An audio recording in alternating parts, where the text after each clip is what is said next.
Hello friends, આજે હું બનાવીશ આમળા કેન્ડી. તો તેના માટેની સામગ્રી જોઈ લઈએ. તો આમળાને એક દિવસ માટે ફ્રીઝરમાં રાખી લીધેલા છે.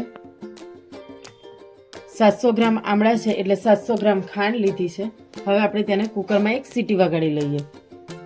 આમળાની અંદર આપણે એકદમ થોડું જ પાણી એડ કરીશું અને ફાસ્ટ ગેસ પર એક સીટી વગાડી લઈશું, એટલે બહુ વધારે પડતા બફાઈ ના જાય અને એકદમ કાચા પણ ના રહે. તો હવે આપણે હવા કાઢી અને ચેક કરી લઈએ. આપણું કુકર પણ સરસ ઠંડુ થઈ ગયું હતું. તો આમળા આપણા સરસ બફાઈ ગયેલા છે. બધા જ આમળાને આપણે ડીશમાં કાઢી લઈશું. આમળાને આવી રીતે આપણે દબાવવાના.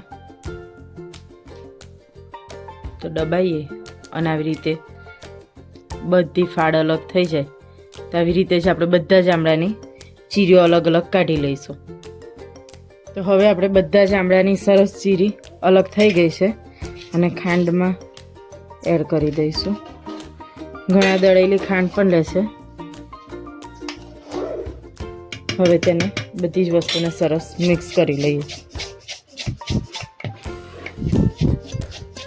આમળા અને ખાંડ સરસ રીતે મિક્સ થઈ ગયું છે. હવે તેને ઢાંકીને 2 થી 3 દિવસ માટે રહેવા દઈશું. રોજ સવારે આપણે તેને હલાવી લઈશું એટલે ફૂગી કે એવું કાંઈ થાય નહીં. હવે 5-6 દિવસ થઈ ગયા છે અને આપણા આમળા પણ સરસ ચાસણી પીવાઈ ગઈ છે. એકદમ કલર ચેન્જ થઈ ગયો છે ત્યાં સુધી. હવે બધા જ આમળાને આપણે આવી રીતે ચાણીમાં કાઢી લઈએ એટલે ચાસણી બધી નીકળી જાય. અને એ પાણીનો તમે શરબત માટે પણ યુઝ કરી શકો છો.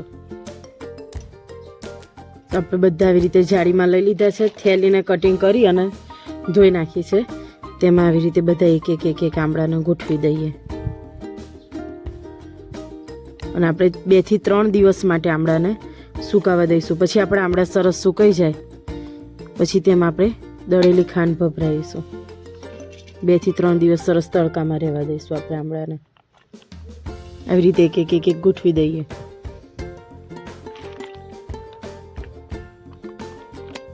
આવી રીતે આપણે બધા જ આમળાને સરસ સૂકવી દીધા છે. હવે તેને 2 થી 3 દિવસ માટે રહેવા દઈશું. જો ઓછો તડકો હોય તો 4 દિવસ માટે રહેવા દઈશું. તો હવે આપણે 2 થી 3 દિવસમાં આમળા સરસ એકદમ ડ્રાય થઈ ગયા છે. અવાજ આવે એવા ખખડે.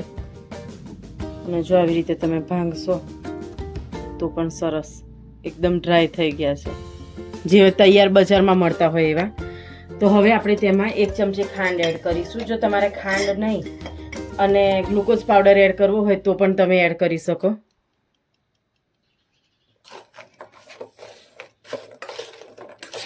ખાંડ મેં મિક્સ કરી લઈશું એટલે થોડું.